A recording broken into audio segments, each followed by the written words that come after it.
नमस्कार, आप देख रहे हैं Rajpath, the Quint, Hindi Quint और ब्लूमबर्ग क्विंट पर। आज हमारे मेहमान इतने खास हैं कि जब उनके इंटरव्यू की मैं तैयारी कर रहा था तो सोच रहा था कि उनका परिचय मैं इंग्लिश में दूं ताकि उनको पता चले कि मैं उनके बारे में क्या कह रहा हूं। मेरा ये काम आसान हो गया है क्योंकि वो हैं तो American professor, John Hopkins university में सीनियर एडजंक्ट प्रोफेसर हैं साउथ एशिया स्टडीज़ के। लेकिन मैं कह सकता हूं वो सिर्फ इंडिया वॉचर या इंडिया वेटरन नहीं है, वो इंडियन हैं क्योंकि उन्होंने पढ़ाई यहाँ से की है। वो हिंदी समझ लेते हैं, बोल भी लेते हैं। उनकी पत्नी भारतीय हैं, इसलिए हम क्लेम कर सकते हैं कि वो भी इंडियन हैं। सर, आपने हमारे लिए वक्त निकाला, आपका बहुत शुक्रिया। We will, when we come to the book that you have just written and released, co-authored with Sridhar Damle, The View to the Inside, RSS, A View to the Inside. We will talk about that. But before that, just to kind of give your introduction in your own words, I will ask you to speak in Hindi.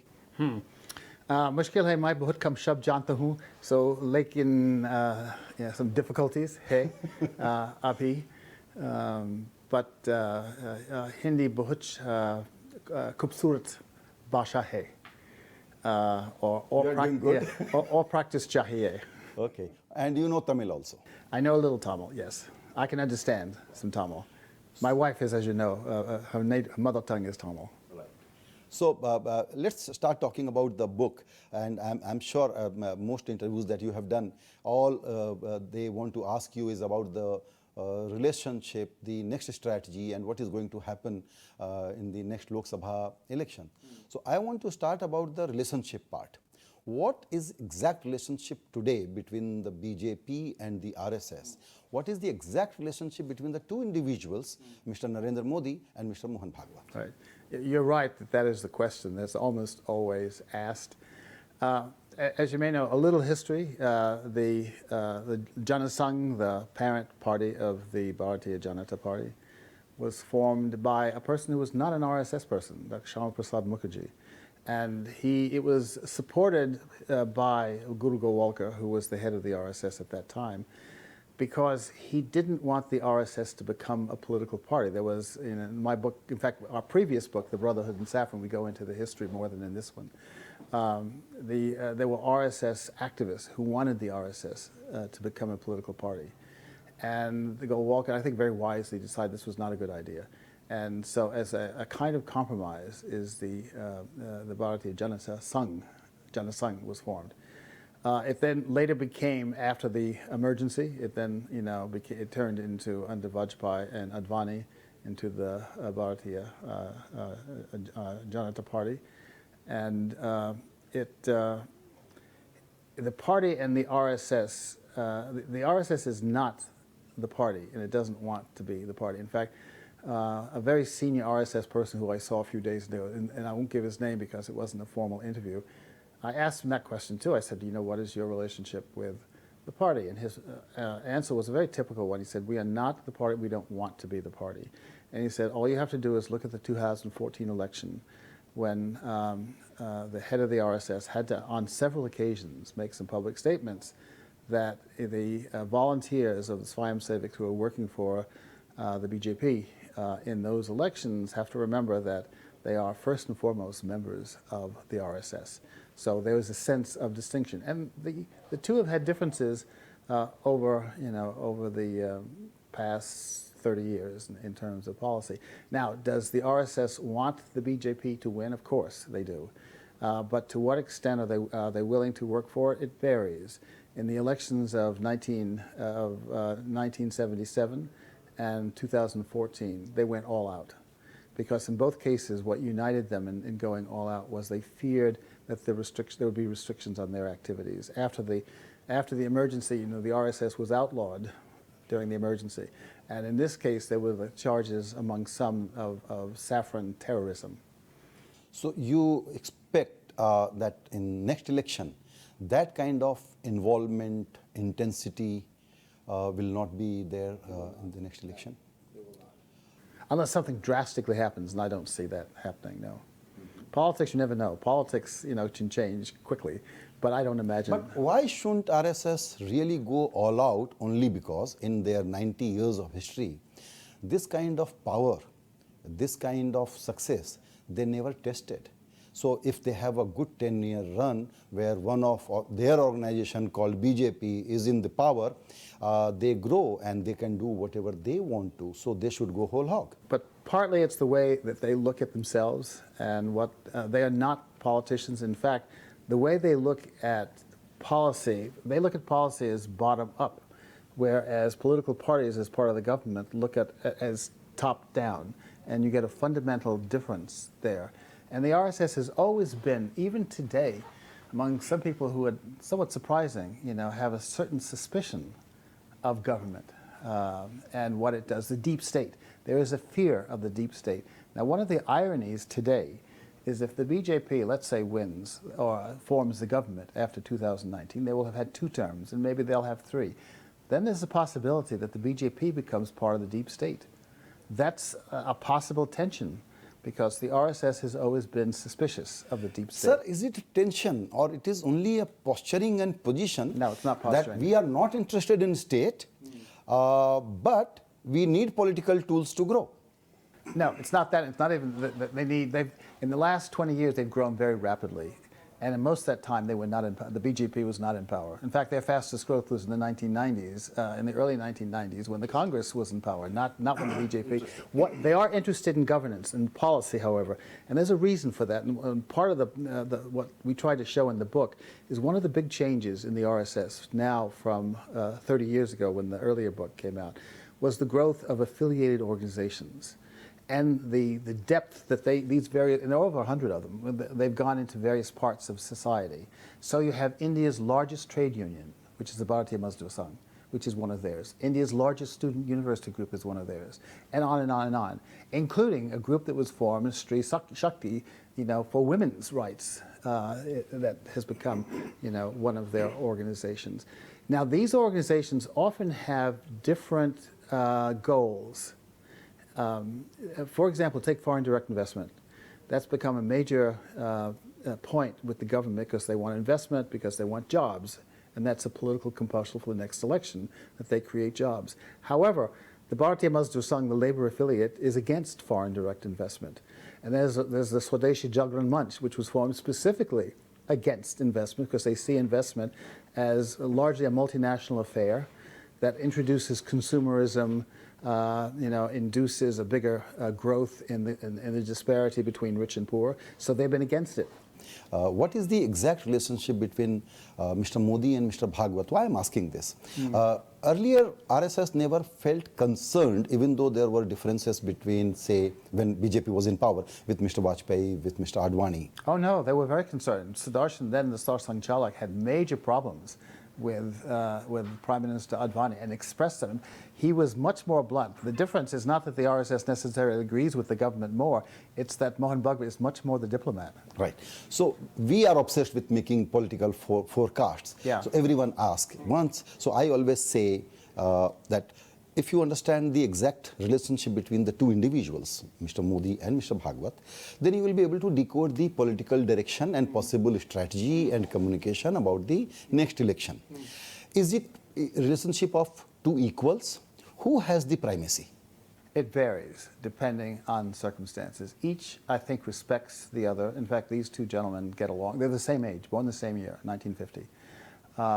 They've had interaction in the past in their mutual careers of going up.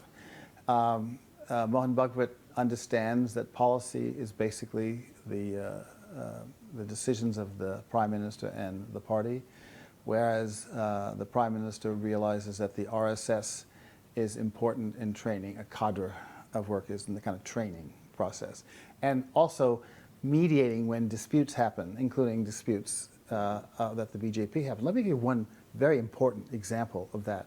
Land and labor issues are very important to this government, because they think that reforms of land and labor legislation in this country will enhance growth. But it hasn't happened at the national level. Why not? And I can tell you now, I know this is a fact, it's not because there's opposition from much of the opposition parties, which there is, but that's not the real reason. The real reason is there's opposition within the Sangh Parivar to this. The Bharatiya Mazdoor Sangh is against it, as is the farmer affiliate. And in fact, they've had meetings, which they regularly have among them, to come to some consensus, and they haven't. So what do? the government made use of a constitutional provision that says on certain areas, which land and labor are two areas, if the central government desires, they can pass the responsibility to the states. And they've done that. And a few states, in fact, have passed legislation in that respect. But the difference, the reason they haven't done it at the central level is within the Sangh Parivar, there is major disagreement. And so this image of the RSS as a monolith is wrong. It is not a monolith. Okay. So, Mr. Modi came because of a serious hope and the hope of change. Yes.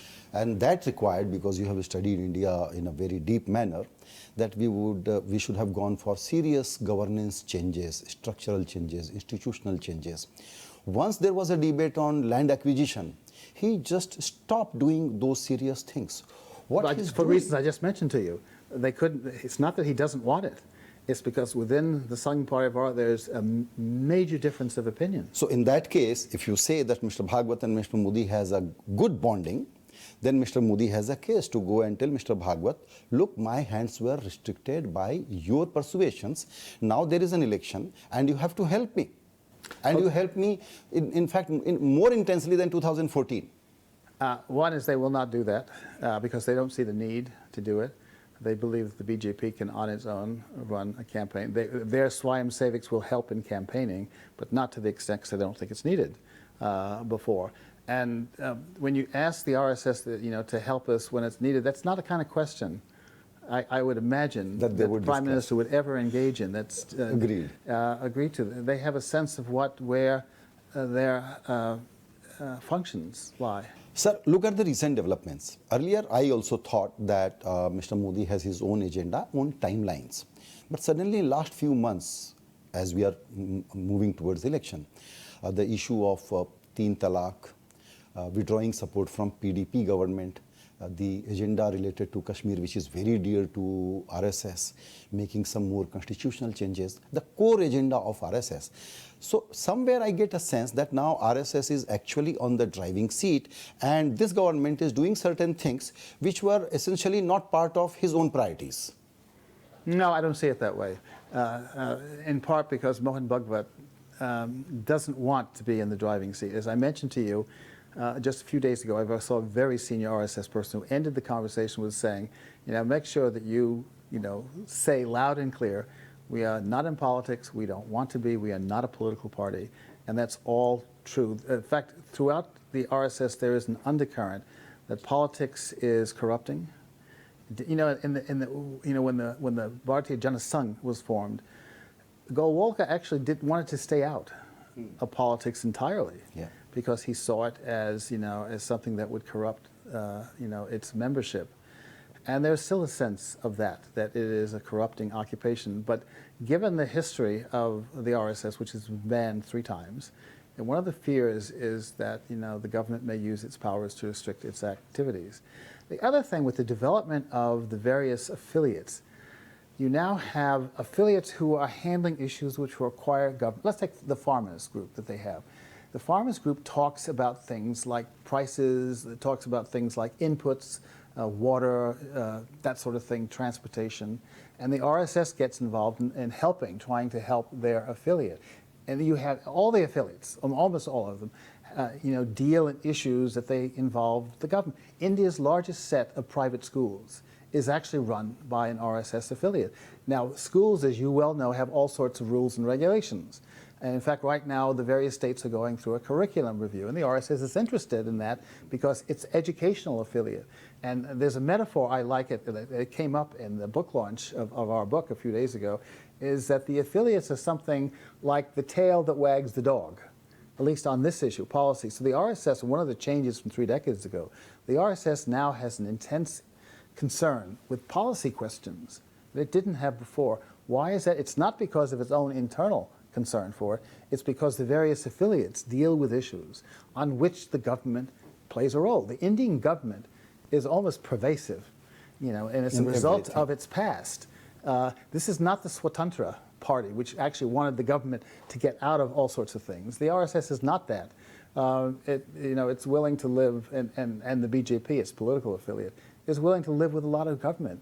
And one of the reasons that some of the libertarians that I mentioned, who there are a group within, there are in the Congress as well, who are upset is the government seems to be spreading out its various functions, like, you know, the health issue, you know, this national health care plan, very expensive. It's going to involve the government in all sorts of things across the government. You have a range of other things that have been done. The libertarians are very upset by that. True. And it won't change. You know, India is a democracy. Majority of the people here are poor. You're not going to have any government, this is my prediction, I think it's going to be right, who are ever going to win, because it will not suit the interests of the majority of the population of this country. What do you think will be their own strategy as RSS going forward? What is their now key agenda to pursue? A strong India is obviously at a core to that.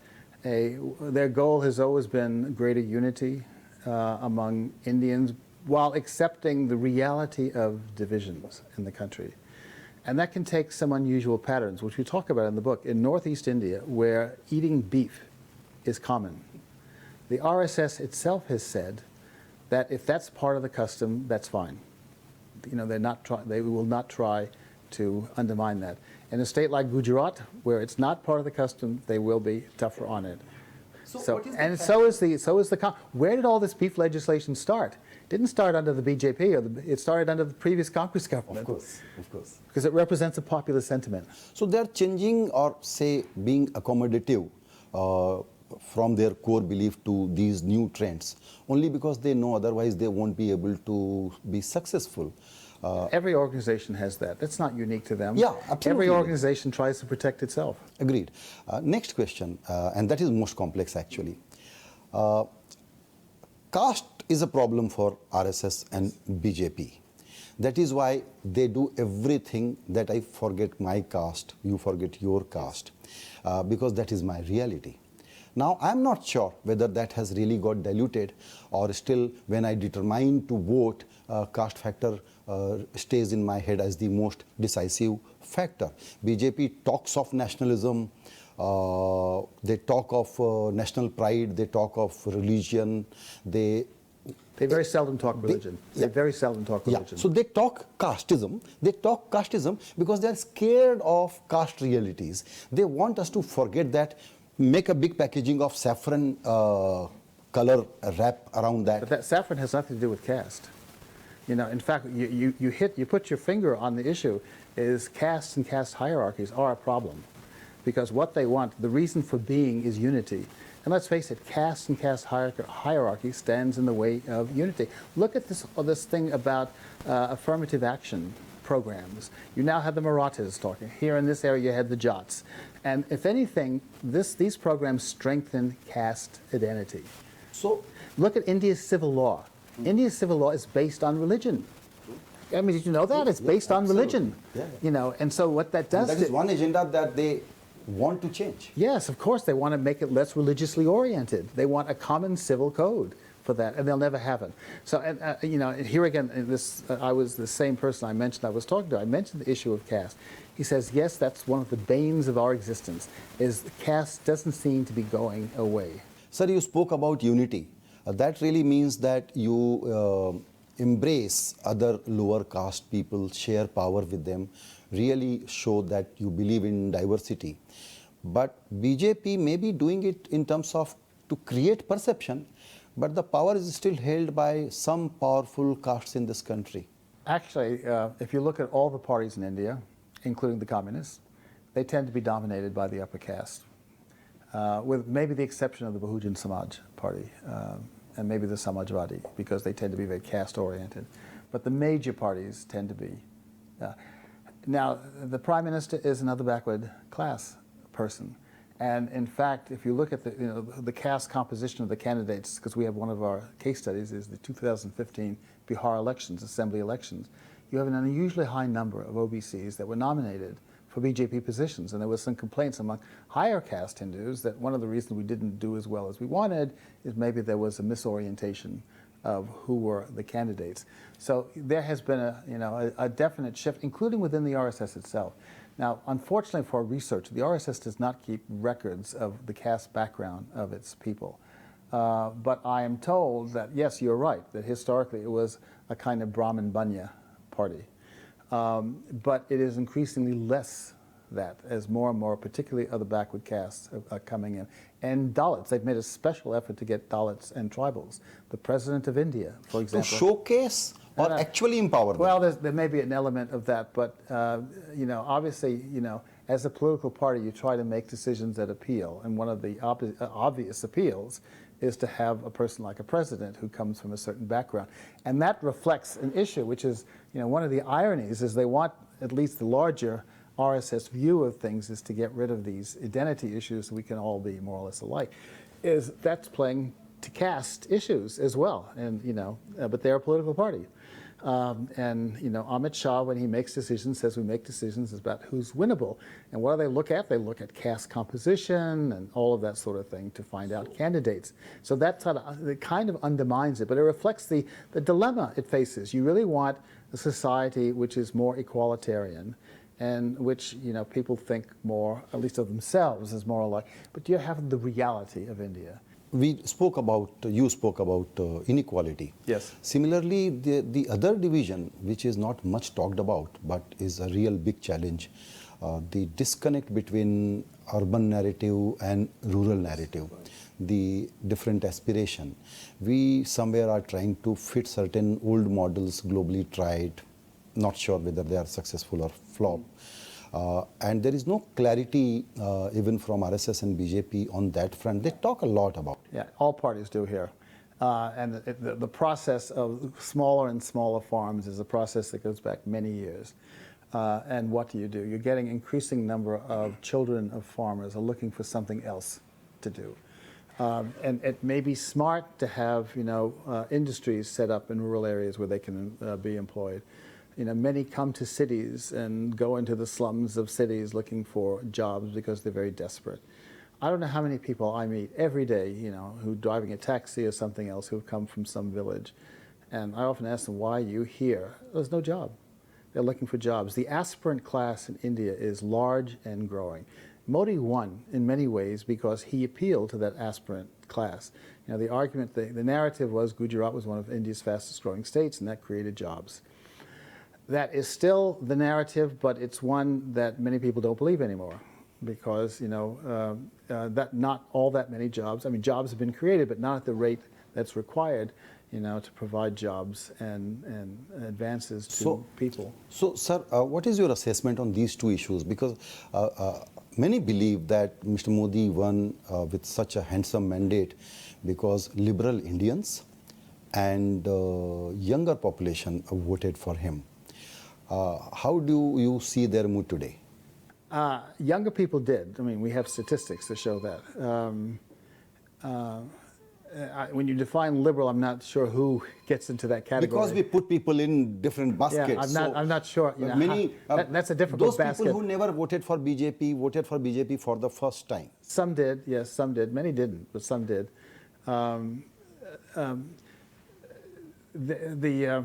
I'd say the major reason for success, at least according to the polls I've seen, is the aspirant class, especially the poor aspirant class, voted for the BJP and Modi. So BJP's another big trouble was appealing to poor and appealing to Dalits to really expand its vote base. But it succeeded, you know, on both.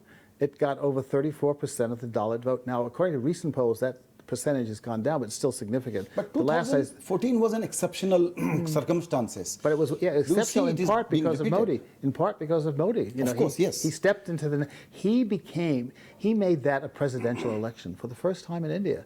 This next one is likely to be a presidential type election as well. But he made it a presidential election with him as the core of it. And from all accounts that I see, he may be even more popular than his party. In terms of who supports him, it was the aspirant class, and they need to keep that. They need to keep this class, which was very largely young people, desperately looking for jobs. I mean, in this country, there is a kind of desperation. Partly it's, you know, traditional family functions, you know, particularly boys, but increasingly girls. You know, they need to get a job. Sir, you used a very important word, desperation. Yes. And now then there is a sense of deprivation. And then there is a new challenge in this country, what we thought was fringe factor. the large-scale violence, they are not the crime driven by individual consideration, crime of passion. They are the violence driven by social, political motivations. Only some. That's only somewhat true. I mean, you know, one has to be careful when, you know, identifying who these people are, that there are a lot of them are thugs, but some are not. And the RSS has tended to identify the issue as one of law and order. Fine and good, but that's probably not enough.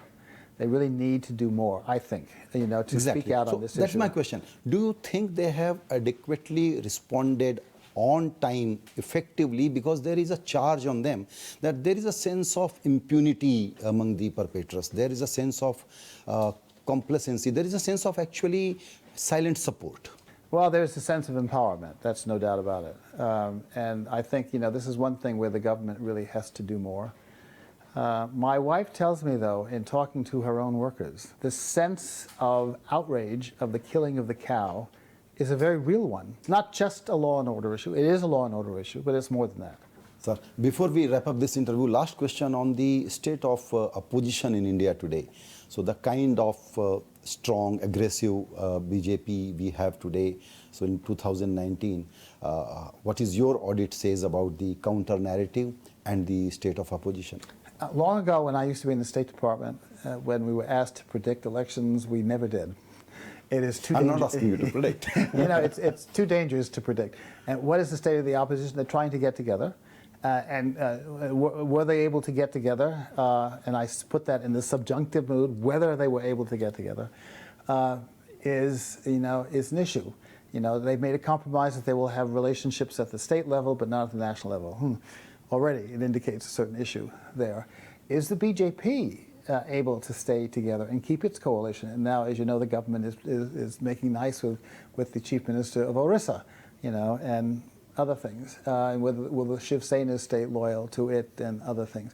So you have this kind of bargaining. With the beauty of Indian politics, you have this little bargaining going on. This brings up to another very interesting issue, that is the noise of nationalism, pride, Hindu, Mussalman, Bharat, Pakistan is so loud that the real issues of job, equity in the growth that you just described, the empowerment of citizen, the delivery of promises are no more dominant public conversation topics, because the other topic is very toxic, and that sounds very interesting, very engaging. So do you think that is also an unfortunate situation? As we get closer to the election, I think particularly the BJP will focus more and more on the economy and economics. And you know, the idea is, and I've heard this from some of their people, particularly in the RSS, that, you know, a rising tide lifts all boats, and not just some of them, but in fact a rising tide lifts some boats faster than other boats. Which is why I suspect you're going to get programs, maybe costly and maybe inefficient, that kind of help the poor, because obviously the poor are a majority here, and so you're trying to do various things. In the last election, there were polls that show large numbers of people who were poor but aspirational didn't want handouts. They wanted a job. And that was, Modi was able to sort of package that desire better than the other side. Now that the BJP is in power, will it fall into the same trap of using handouts rather than growth that creates jobs? That's the issue, one of the issues. And is the Congress Party able to sort of exploit that to its advantage? Sir, it was a wonderful conversation with you, very, very enlightening, but I would hope that you will be again writing another book soon after the elections. My wife has told me if I write another book, she'll divorce me. Oh my God. The reason for writing a book is a very time-consuming, particularly if you have a colleague, as I did, is a very time-consuming. We work. But you are a big storehouse of so much research and understanding that writing a postscript after 2019 election is an easy job, isn't it? Well, I'm doing a chapter for a book that comes out after every Indian election. It's kind of an international group of writers, and I will be writing on the BJP and how it did in the elections. In fact, too bad we don't have time. I could ask your views on what the BJP is all about. Yeah. You know, what should I focus on? So then I can take one promise from you that soon after the election results, you will write one article for the Quint. Okay. I'll be happy to. Accepted? Yeah, I accept. Yeah, we shake hands on that. Thank you.